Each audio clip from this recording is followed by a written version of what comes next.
ഖത്തറിൽ ഇങ്ങനെ ഒരു ഫാമിലേക്ക് എൻ്റെ യാത്ര ആദ്യമായിട്ടാ. ഇങ്ങനെ ഒരു അവസരം തന്നെ എൻ്റെ പ്രിയ സുഹൃത്തുക്കൾ. ഫാമിൽ പശു മാത്രമാണ് ഞാൻ കണ്ടത്, കൂടാതെ ഒട്ടകവും ആടും നിറഞ്ഞ ഒരു ഭാഗം വേറെ സ്ഥലത്തുണ്ട്. ഫാം ആണെങ്കിൽ അപ്പുറത്ത് ഒട്ടകം, അപ്പുറത്ത് ആട്, അങ്ങനെയായിട്ടാ.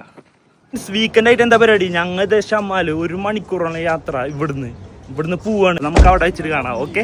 കയറി ചെല്ലുമ്പോൾ തന്നെ ഇതേപോലെ പൊക്കി വേണം വണ്ടികളെ കടത്തി വിടാൻ. കുറച്ചും കൂടി മുന്നോട്ട് പോകുമ്പോൾ പൊട്ടിപ്പൊളിഞ്ഞു കിടക്കുന്ന ഭിത്തികൾ കാണാൻ തന്നെ നല്ല രസമാണ്. ഞങ്ങൾ കയറി ചെല്ലുമ്പോൾ തന്നെ ഇരുട്ട് ആവുന്നുണ്ടായിരുന്നു. സൂര്യൻ ഞങ്ങളെ നോക്കി ബൈ ബൈ പറയുകയായിരുന്നു. അങ്ങനെ അവർ താമസിക്കുന്ന സ്ഥലത്തേക്ക് പോയി. നാട്ടിലെ ഒറ്റവണ്ടിയും ഈത്തപ്പന ചെടിയും എല്ലാം അടങ്ങിയ ഒരു കൊച്ചു റൂം.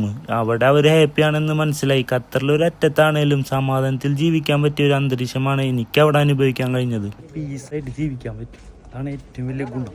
ഞങ്ങൾ ആദ്യം തന്നെ സ്വീകരിച്ച ഒരു കൊട്ട ഫ്രൂട്ട്സ് കൊണ്ടാണ്. അങ്ങനെ മഗ്‌രിബ് ബാങ്ക് കൊടുത്ത് പള്ളിയിലേക്ക് നടക്കുമ്പോൾ ഒരു ചെറിയ പള്ളി, 2 സൊഫിൽ നിസ്കരിക്കാൻ പറ്റിയ പള്ളി. അങ്ങനെ നിസ്കാരം കഴിഞ്ഞ് ഞങ്ങൾ നേരെ പോയത് തൊട്ടപ്പുറമുള്ള കടലിൽ കുളിക്കാനായിരുന്നു. ഇരുട്ടായത് കൊണ്ട് ആ ഭംഗി കാണിക്കാൻ പറ്റിയില്ല. അങ്ങനെ അതും കഴിഞ്ഞ് ഞങ്ങൾ വരുമെന്ന് അറിയാവുന്നത് കൊണ്ട് ഞങ്ങൾക്ക് വേണ്ടി ഭക്ഷണം ഒരുക്കി വെച്ച ആയിക്കയോട് തീരാത്ത ബഹുമാനവും സ്നേഹവും എല്ലാം ഉണ്ട്. അത് കാണുമ്പോൾ തന്നെ നിങ്ങൾക്ക് മനസ്സിലാവും.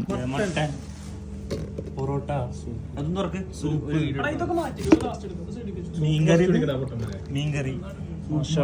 ഞങ്ങൾ തിരികെ പോകുമ്പോ ഭക്ഷണം പാർസൽ തന്നു. മാഷാ അല്ലാഹ്. എന്റെ ലൈഫിൽ ഇങ്ങനെയുള്ള അനുഭവങ്ങൾ എപ്പോഴും ഓർമ്മയിൽ കാണും. ഇങ്ങനെയുള്ള കാര്യങ്ങൾ ലൈഫിൽ എപ്പോഴും കിട്ടണമെന്നില്ല, പക്ഷെ നമ്മൾ അനുഭവിക്കേണ്ട ഒരു ലൈഫും കൂടി അവിടെ ഉണ്ടെന്ന് മനസ്സിലാക്കി ഞങ്ങൾ റൂമിലേക്ക് തിരിച്ചു.